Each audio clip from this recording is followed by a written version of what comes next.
2006 চনমানত অতি সম্ভৱ মনত নাই পৰা চৰাইদেউ হুঁচৰিলত আছিলোঁ মই। তাৰ পাছতে ঢোলৰ প্ৰশিক্ষণ লৈছিলোঁ মই মোৰ গুৰু শ্ৰী অজিত গগৈ ওজাৰ ওচৰত। সোমনাথ বৰাদেৱৰ ওচৰতো কৰ্মশালা কৰিছিলোঁ, প্ৰশিক্ষণ লৈছিলোঁ।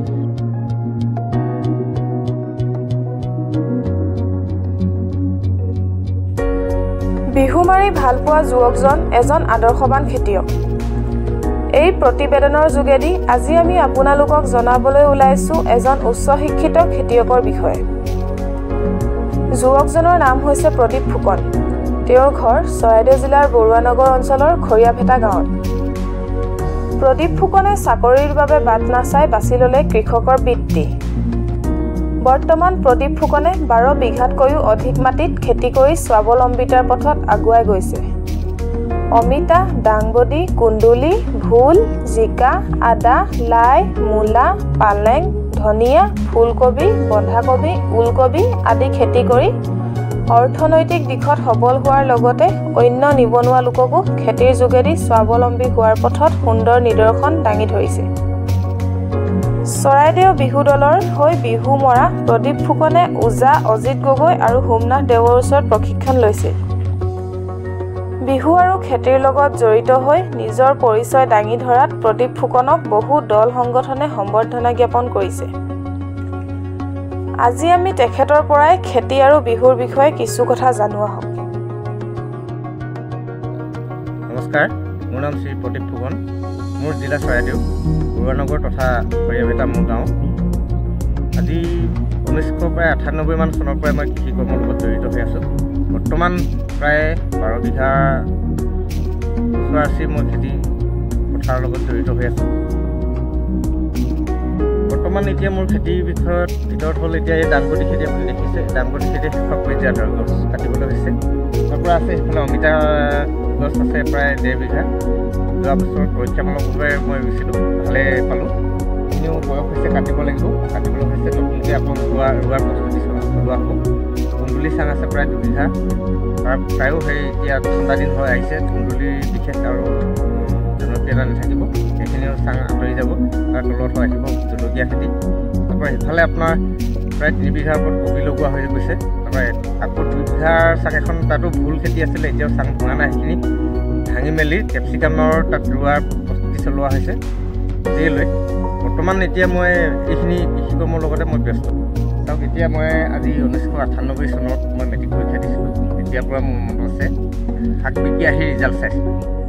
তেতিয়াৰ পৰা মই কৃষি কৰ্মৰ লগত জড়িত হৈ আছোঁ। কাৰণ এইটো কাৰণে মই সৰুৰ পৰা মই খেতিৰ লগত খেতি কৰি ভাল পাওঁ। মোৰ দেউতাহঁতে খেতি কৰিছিলে, দেউতাহঁতৰ লগত দেউতাক সহায় সহযোগ কৰি দিছিলোঁ। আৰু তেতিয়াৰ পৰা হয়তো মই অজানিতে কৃষি কৰ্মৰ লগত সোমাই পৰিছিলোঁ। গতিকেলৈ খেতি এটা মোৰ ফালৰ পৰা ক'বলৈ গ'লে ভাল এটা দিশ।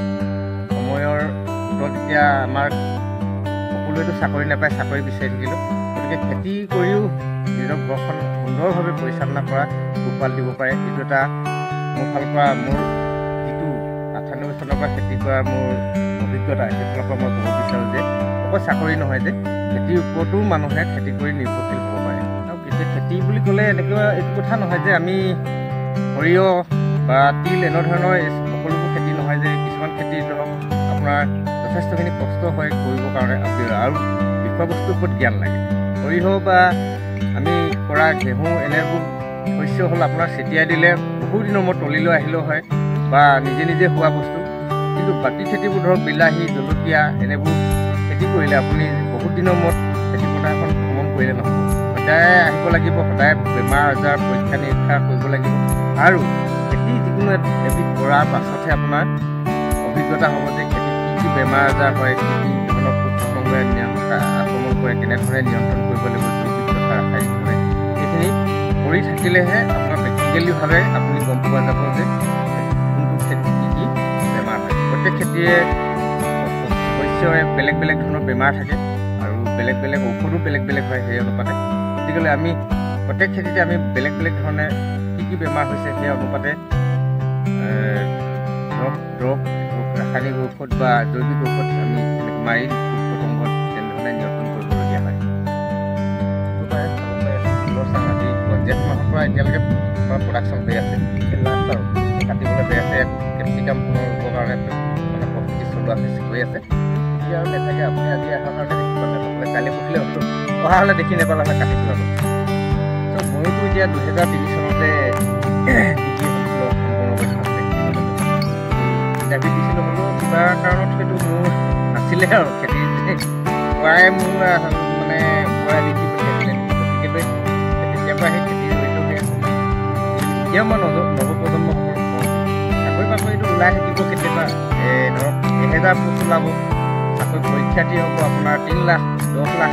গতিকে মই এইটোৱে ক'ব বিচাৰোঁ যে যিসকলৰ এনেকুৱা খেতি মাটি আছে ধৰক কৰি আছে, গতিকে সেইসকলে অকল চাকৰিৰ লগত লাগি নাথাকি খেতি বাতি অলপ কৰিলে মানে তেখেতলোকে কি হ'ব, নিজস্বভাৱে স্বাৱলম্বী হ'ব পাৰিব, 2 টকা পইচা ইনকম হ'ব ধুনীয়াকৈ, মানে ক'ব নালাগে আৰু মানে ধুনীয়াকৈ মানে স্বাৱলম্বী হৈ গোটেই বছৰটো আপোনাৰ চলি থাকিব পাৰিব ধুনীয়াকৈ। মানে বাকী সকলো অনুপ্ৰেৰণা পাব তাৰ পৰা, তেখেতলোকৰ পৰা। চাওক, মই খেতিৰ লগত জড়িত হৈ আছোঁ যদিও কিন্তু আৰু এটা আপুনি সোধাৰ কাৰণে কৈছোঁ আৰু যে বিহুৰ লগতো মই সৰুৰ পৰাই জড়িত। এটা সময় আছিলে, মই তেতিয়া 2006 চনমানত হ'ব নেকি, সম্ভৱ মনত নাই পৰা, চৰাইদেউ হুঁচৰি দলত আছিলোঁ মই।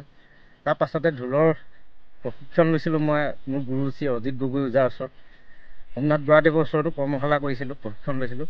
গতিকেলৈ মই বিহু ঢোলৰ লগতো জড়িত হৈ আছোঁ আৰু হুঁচৰিৰ লগতো বা বাকী মানে কৰ্মশালা ক'ৰবাত যদি হয় তাতো মই তেনেধৰণে এই বহাগৰ টাইমটোত মানে ব্যস্ত হৈ থাকোঁ খেতিৰ উপৰিও। গতিকেলৈ এইটো তাৰ মানে কি, মোৰ সৰুৰে পৰাই জন্মগত হোৱাৰ ফালৰ পৰাই মই বিহুৰ লগত জড়িত হৈ আছোঁ, এতিয়াও মই জড়িত হৈ আছোঁ, খেতি কৰোঁ যদিও।